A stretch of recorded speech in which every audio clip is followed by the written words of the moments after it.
চ্যানেলে আমার তৃতীয় ক্লাস। আজ আমি লেজার পোস্টিং দেখাবো। লেজার পোস্টিং সময়ের অভাবের জন্য আমি আগে থেকেই লেজার পোস্টিং করে রেখেছি, ওটাকে আমি বুঝিয়ে দেবো। আগের ক্লাসে আমি জার্নাল এন্ট্রি শিখিয়েছিলাম। জার্নাল এন্ট্রি থেকে লেজার পোস্টিং করতে হয়। জার্নালে থেকে লেজার নিয়ে যাওয়ার জন্য আমাদের এই রকম লেজার অ্যাকাউন্ট খুলতে হয়। লেজার অ্যাকাউন্টটা কীরকম, দুটো সাইড থাকে, ডেবিট সাইড, ক্রেডিট সাইড।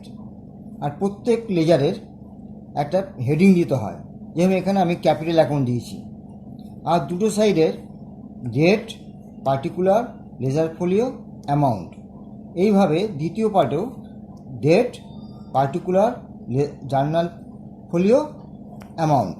এইরকমভাবে date, particular, journal folio, amount, date, particular, journal folio, amount, এরকম দুটো সাইড আমাদের তৈরি করতে হবে, প্রোফর্মা তৈরি করতে হবে। করার পর দুটো সাইড, একটা ডেবিট সাইড, ক্রেডিট সাইড। তারপর আমরা এই যে জার্নাল আছে, জার্নাল থেকে লেজার পোস্টিং করব। জার্নাল 1 নম্বর জার্নালে cash account debit two capital. এই জার্নাল থেকে যখন লেজার পোস্টিং করব তখন আমাদের একটা দেখতে হবে যে হেডিং কী আছে। হেডিং ক্যাপিটাল, ক্যাপিটালের সঙ্গে যার সম্পর্ক, যেমন cash account debit two capital, তাহলে ক্যাশের সাথে ক্যাপিটালের সম্পর্ক। তাহলে এবার কি করব, আমরা এই ক্যাপিটাল অ্যাকাউন্টে যখন পোস্টিং করব তখন ক্যাপিটাল অ্যাকাউন্ট হেডিং থাকলে তোমাকে কি করতে হবে, যে এর ভেতরে যখন আমি কোনো কিছু পোস্টিং করব সে এই ক্যাপিটাল অ্যাকাউন্টে লেখা যাবে না, তাহলে পরে আর লেজার পোস্টিং কখনোই ভুল হবে না। তাহলে কি করব, আমরা এই জার্নালে cash account debit two capital, অর্থাৎ ক্যাশ অ্যাকাউন্ট ডেবিটে আছে, ক্যাপিটাল ক্রেডিটে আছে। তাহলে লেজার পোস্টিং করার সময় ক্যাশটা ডেবিট আছে, ক্রেডিট হয়ে যাবে, সেরকম বাই ক্যাশ। তাই এখানে দুটো সাইডে ডেবিট দিকে টু, ক্রেডিট দিকে বাই লিখতে হয়। তারপর ডেট বাই ডেট আমাদের এইভাবে পোস্টিং করে যেতে হবে। তা ক্যাপিটাল লিখলাম কি, বাই ক্যাশ। তাহলে কি থাকলো, টু ক্যাপিটাল। টু ক্যাপিটাল ক্যাশে লিখব, ক্যাশের সঙ্গে ক্যাপিটালের সম্পর্ক।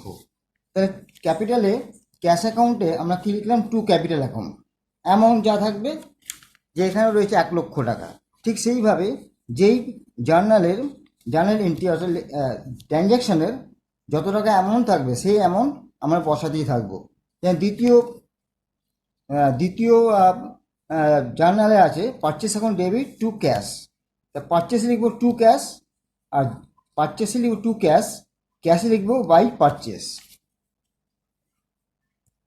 বাই পারচেস 20,000 টাকা, আর পারচেসে লিখবো টু ক্যাশ 20,000 টাকা। আর ডেট লিখতে যেন ভুল না হয়, এখানে ডেট যেটা থাকবে সেটা লিখতে হবে, এপ্রিল 2। এইভাবে প্রত্যেক কটা জার্নাল থেকে লেজারে পোস্টিং আমাদের করতে হবে। তৃতীয় রয়েছে carriage account debit to cash. তা ক্যারেজ অ্যাকাউন্টে লিখবো টু ক্যাশ, ক্যারেজ অ্যাকাউন্টে লিখবো টু ক্যাশ 250। ঠিক ক্যাশে লিখবো by carriage inward 250। Third, cash account debit to sales, অর্থাৎ আমরা বিক্রি করেছি, পণ্য বিক্রি করেছি। তাহলে ক্যাশে লিখবো ক্যাশে লিখবো টু সেলস, সেলসে লিখবো বাই ক্যাশ 5,000। সেইভাবে postage and telegram account debit to ক্যাশে লিখবো by postage and telegram account by postage and telegram 100 টাকা। আর পোস্টেজ অ্যান্ড টেলিগ্রামে লিখবো টু ক্যাশ 100। 15 তারিখে পারচেস অ্যাকাউন্ট ডেবিট টু মিহিরের কাছ থেকে আমরা বাকিতে ক্রয় করেছি পণ্য। তাহলে মিহির লিখবো টু, পারচেস লিখবো by to Mihir, purchase account debit to Mihir অ্যাকাউন্টে টু ক্যাশ বাই পারচেস। মিহিরের কাছে আমরা পণ্য ক্রয় করেছি, purchase account debit to Mihir. তাই পারচেস লিখবো টু মিহির, আর মিহির লিখবো বাই পারচেস। এবার 16 April Rahim account debit to sales, অর্থাৎ রহিমের কাছ থেকে আমরা বাকিতে বিক্রি করেছি। তাহলে এখানে রহিমের অ্যাকাউন্টে to sales Rahim account to sales 15,000, আর সেলস অ্যাকাউন্টে আমরা লিখব বাই রহিম। এরপর হচ্ছে 18 তারিখে stationery and printing account debit to ক্যাশে লিখব by printing and stationery account debit to cash. তাহলে ক্যাশে লিখব by stationery and printing account 2000, printing and stationery account ডেবিটে স্টেশনারি অ্যান্ড প্রিন্টিং অ্যাকাউন্ট লিখব টু ক্যাশ। তারপর আছে cash account debit to sales, অর্থাৎ ক্যাশে আমরা বিক্রি করেছি, ক্যাশে লিখব টু সেলস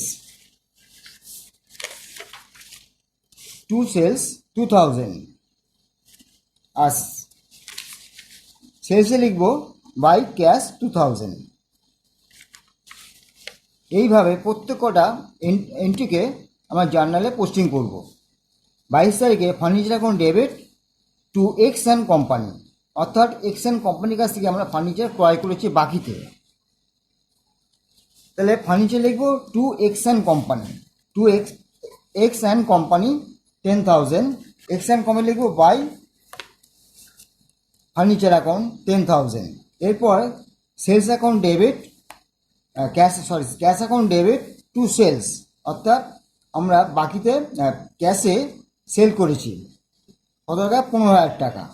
এইভাবে 23 তারিখে আমরা সেলে লিখব সেল অ্যাকাউন্টে বাই ক্যাশ, আর ক্যাশে লিখব টু সেলস অ্যাকাউন্ট 12,000। এরপর cash account debit to Rahim, অর্থাৎ রহিমের কাছ থেকে আমরা ক্যাশ রিসিভ করেছি, তা ক্যাশে লিখব টু রহিম 12,000, আর রহিমের অ্যাকাউন্ট লিখব বাই ক্যাশ 12,000।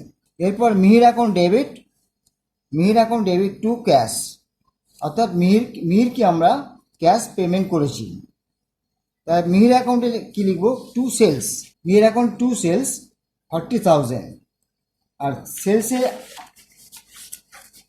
টু ক্যাশ 40,000, আর ক্যাশে লিখব বাই মিহির অ্যাকাউন্ট 40,000। এইভাবে আমরা সমস্ত এন্ট্রিগুলোকে পোস্টিং করতে থাকব যতক্ষণ না এই অঙ্কটা অর্থাৎ এই প্রবলেমটা শেষ হচ্ছে। 28 তারিখে rent account debit to cash, rent আমরা পেড করেছি, তা রেন্ট অ্যাকাউন্ট লিখব টু ক্যাশ, রেন্ট অ্যাকাউন্টে লিখব টু ক্যাশ 6,000। এরপর salary account debit to cash, salary আমরা পেমেন্ট করেছি, স্যালারিটি লিখব টু ক্যাশ 15,000, ক্যাশে আমরা লিখব বাই স্যালারি 15,000। এইভাবে আমাদের এই প্রবলেমটা জার্নাল থেকে লেজার পোস্টিং করা হয়ে গেল। এরপর আমাদের কি করতে হবে, প্রত্যেক কটা লেজারে ব্যালেন্স বের করতে হবে। কী করতে ব্যালেন্স আমাদের কীভাবে বের করব আমি একটা দেখাচ্ছি। যেমন ক্যাপিটাল অ্যাকাউন্টে প্রথমে দুদিকে এইভাবে, তারপর যেদিকে বেশি অ্যামাউন্ট থাকবে সেদিকে প্রথমে আমরা যোগ করব। তাহলে এই দিকে আমরা দেখছি অ্যামাউন্ট আছে, তো এখানে আগে যোগ করে দিই। একটা আছে বলে আর কিছু যোগ করতে হলো না, 1 লাখ লিখে দিলে, লেখার পর এই অ্যামাউন্টটাই, এই যোগ করা অ্যামাউন্টটাই আবার যেই দিকে ফাঁকা আছে কম আছে অ্যামাউন্ট সেই দিকে আমরা লিখব। লেখার পর এখানে যদি কোনো অ্যামাউন্ট থাকে তার যোগফল এটা থেকে বিয়োগ করতে হয়, বিয়োগ করার পর তারপর আমরা এখানে লিখব। তাহলে এখানে বিয়োগ করার কিছুই নেই, এখানে 0 আছে, 0 থেকে 1 লক্ষ বিয়োগ করলে 1 লক্ষ টাকাই তোমার আসবে, 1 লক্ষ টাকাই আমরা লিখব। আর এখানে কি লিখব, এখানে লিখব ব্যালেন্স কত টাকা আমাদের কাছে ক্যাপিটাল ব্যালেন্স থাকলো। এবার শুধু ব্যালেন্স লিখলেই হবে না, এটা আমাদের অঙ্কটা ক্লোজিং করা হচ্ছে, এই অ্যাকাউন্টটা ক্লোজিং করার সময় কী লিখতে হয়, C/D, অর্থাৎ ক্যারিড ডাউন বলা হয়। এই ক্যারিড ডাউন করার পর আবার পরবর্তী মাসে এখানে তোমাকে লিখতে হবে এপ্রিল লাস্ট ডেট 30 তারিখ। মাসের প্রত্যেক মাসের লাস্ট ডেটেই তোমাকে ব্যালেন্স করতে হয়। তাহলে এই ব্যালেন্সটা 30 তারিখে আমরা করলাম, করার পর এটাকে আমরা পরবর্তী মাসে আমরা নিয়ে যাব। তখন পরবর্তী মাসে কী করব, ডেবিট দিক থেকে ক্রেডিট দিকে চলে আসবে। তখন কী লিখব, April May, 1 May by balance B/D, অর্থাৎ ব্রড ফরওয়ার্ড কত, এই যেখানে এই অ্যামাউন্ট থাকলো সেই অ্যামাউন্টটাই আমরা এখানে লিখব, ক্যারিড ফরওয়ার্ডের অ্যামাউন্টটাই। এইভাবে প্রত্যেক কটা অ্যাকাউন্টে আমাদের ব্যালেন্স তৈরি করতে হয়। এখানে আমরা দেখছি ক্যাশবুকে সবসময় ডেবিট সাইড বেশি হবে, তাই ডেবিট দিকে আগে আমরা যোগ করব। কেন, এখানে সব ক্যাশ ট্রানজ্যাকশনই এসেছে, এখানে কোনো ধার বাকি আসেনি। তার ধার বাকি যখন আসেনি, ডেবিট দিক হচ্ছে আমাদের রিসিভ সাইড। এই রিসিভ সাইড আগে আমাদের যোগ করতে হবে। এটা আমরা যোগ করে দেখেছি 1,31,000 টাকা। তারপর এই 1,31,000 টাকা আবার ক্রেডিট সাইডে আমরা টোটালে নিয়ে আসবো। আনার পর তারপর আমরা এই অ্যামাউন্টটাকে যোগ করব।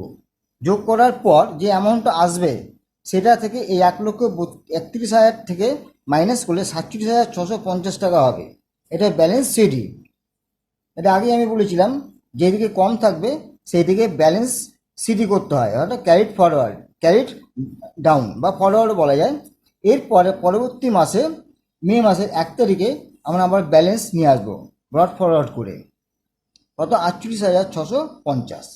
এবার প্রত্যেকটা অ্যাকাউন্টে আমাদের এইভাবে যেদিকে বেশি অ্যামাউন্ট থাকবে সেই সাইডটা আমরা আগে যোগ করব। তাহলে এখানে আমরা পাচ্ছি যে দেখা যাচ্ছে ডেবিট দিকে আমার বেশি আছে, ডেবিট দিকে আমরা আগে অ্যাড করব।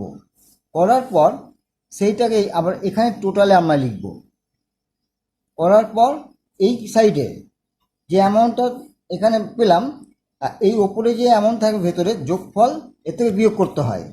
তাই বিয়োগ করে আমরা লিখবো, এখানে যখন কিছুই নেই তখন তাহলে এই 70,000 টাকায় আমরা লিখে দেবো।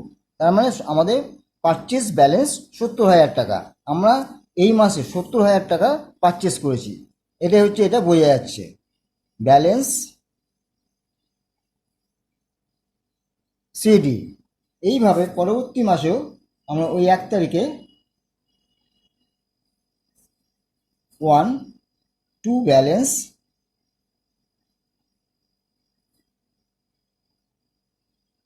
বিডি করে সিডির অ্যামাউন্টে আমরা লিখে দেবো, বসিয়ে দেবো। এইভাবে প্রত্যেক কটা অ্যাকাউন্টকে আমরা এইভাবে ব্যালেন্স তৈরি করব। এখানে সেলসের টোটাল করে আমরা দেখলাম 34,000 টাকা হয়েছে। এই 34,000 টাকা ডেবিট সাইডের টোটালে আমরা নিয়ে আসবো। নিয়ে আসার পর আর ডেবিট সাইডের যে যোগফল তাতে এর থেকে বিয়োগ করব। বিয়োগ করার পর যেটা পাবো সেটাকেই আমরা এখানে লিখব। এইভাবে প্রত্যেক কটা অ্যাকাউন্টকে আমাদের ব্যালেন্স বের করতে হবে।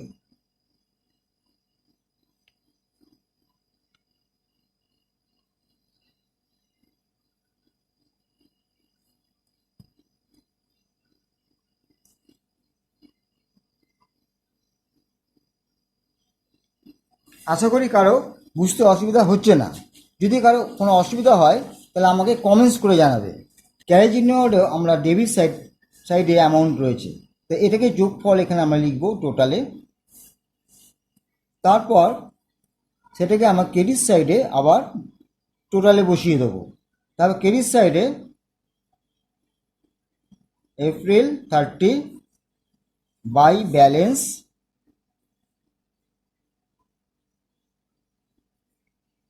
সিডি করে ওই অ্যামাউন্টটাই আবার বসে যাবে, যেটা আমরা টোটাল থেকে বিয়োগ করে পেয়েছি। তারপর ডেবিট সাইডে চলে আসবো, মে 1-2 ব্যালেন্স বিডি করে সিডির যে অ্যামাউন্ট আমরা পেয়েছিলাম সেই অ্যামাউন্টটাকে আমরা আবার বিডিতে বসিয়ে দেবো। মেয়ের অ্যাকাউন্টে আমরা ক্রেডিট সাইডে বেশি দেখছি, তা ক্রেডিট সাইডে আগে যোগ করে টোটালে লিখে দিই। তারপর এপ্রিল 30 ব্যালেন্স সিডি। তাহলে এখানে আমরা দেখছি 40,000 টাকা আমাদের অ্যামাউন্ট রয়েছে, সেই 40,000 টাকা এই টোটাল অ্যামাউন্ট থেকে বিয়োগ করলে আমরা 10,000 টাকা পেলাম। তাহলে এই 10,000 টাকাই হচ্ছে মিহিরের ব্যালেন্স। আবার এই ব্যালেন্সটাকেই পরবর্তী মাসের 1 তারিখে বাই ব্যালেন্স বিডি করে ওই সিডির অ্যামাউন্টটাকেই বসিয়ে দেবো, অর্থাৎ মিহির ক্রেডিট ব্যালেন্স, অর্থাৎ মানে হচ্ছে আমাদের কাছে মিহির 10,000 টাকা পাবে। এইভাবে স্টেশনারি অ্যাকাউন্টে আমরা দেখি ডেবিট সাইডে টোটাল বেশি আছে, তাহলে এখানে আমি যোগ করে বসালাম, বসিয়ে সেটা ক্রেডিট সাইডে আমরা আবার বসিয়ে দেবো টোটালে। তারপর 30 এপ্রিলে ব্যালেন্স বের করব, ব্যালেন্স শিটে 2000। এইভাবে পরবর্তী মাসের মে 1 টু ব্যালেন্স বিডি 2000। এইভাবে ফার্নিচারও আমরা দেখতে পাচ্ছি ডেবিট সাইডে বেশি আছে, তা ডেবিট সাইডে আগে আমরা টোটাল করব, করার পর ওই টোটালটাকেই ক্রেডিট সাইডের টোটালে আমরা আবার বসিয়ে দেবো। দেওয়ার পর 30 এপ্রিল ব্যালেন্স তৈরি করব, ব্যালেন্স সিডি 10,000।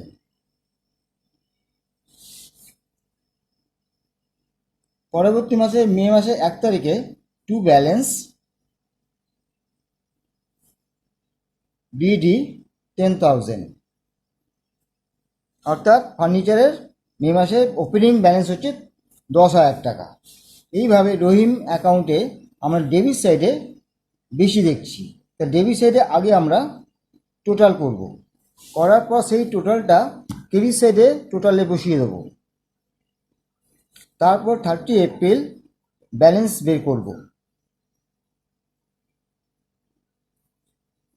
সিডে তাহলে 15,000 টাকা আমরা টোটালে দেখছি, আর এখানে 12,000 টাকা রয়েছে, তাহলে 15 থেকে 12 বাদ গেলে 3,000 টাকা, বিয়োগ করে 3,000 টাকা পেলাম। পর এপ্রিল 30 তারিখে ব্যালেন্স সিডি 3,000 টাকা হলো, ওটাকে মে মাসে 1 তারিখে টু ব্যালেন্স বিডি 3,000 টাকা। এইভাবে প্রত্যেকটা জার্নাল থেকে লেজার পোস্টিং করতে হয়। যদি জার্নাল থেকে লেজার পোস্টিং করা কোনো এইখান থেকে বুঝতে অসুবিধা হয় তাহলে আমাকে কমেন্টস করবে, কমেন্টস করলে আমি তার উত্তর দেব। এবার আমাদের এক্সএন কোম্পানির কাছ থেকে আমরা ফার্নিচার কিনেছিলাম, তো এক্সএন কোম্পানির লেজারে দেখা যাচ্ছে ক্রেডিট সাইডে 10,000 টাকা টোটালে লিখব, লেখার পর ডেবিট সাইডে এই টোটালটাকে আমরা আবার বসিয়ে দেব। তারপর 30 এপ্রিল ব্যালেন্স সিডি 10,000 টাকা। মে মাসের 1 তারিখে বাই ব্যালেন্স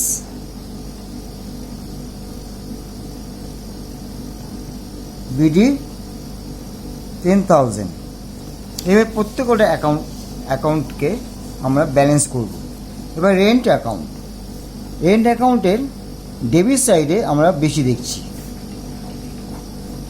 ডেবিট সাইডে আগে তাহলে যোগফল লিখব, তারপর সেই যোগফলটা ক্রেডিট সাইডের টোটালে লিখব, লেখার পর 30 এপ্রিল ব্যালেন্স সিডি 6,000। আবার ডেবিট সাইডে মে মাসের 1 তারিখে টু ব্যালেন্স বিডি 6,000। এইভাবে স্যালারি অ্যাকাউন্টও ডেবিট সাইডে আমরা যোগফল বেশি দেখছি, সেই যোগফল ক্রেডিট সাইডে টোটালে বসিয়ে দেবো। করার পর 30 এপ্রিল ব্যালেন্স বের করব, সিডি 15,000। ডেবিট সাইডে টু ব্যালেন্স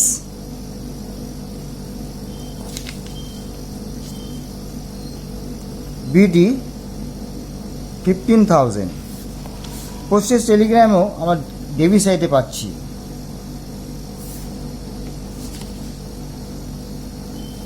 ডেবিট সাইডে 100 টাকা,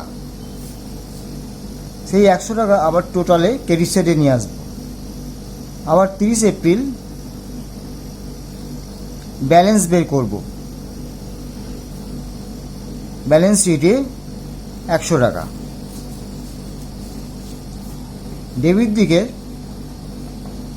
মে মাসের 1 তারিখে ওই ব্যালেন্সটাকে আমরা টেনে নিয়ে আসবো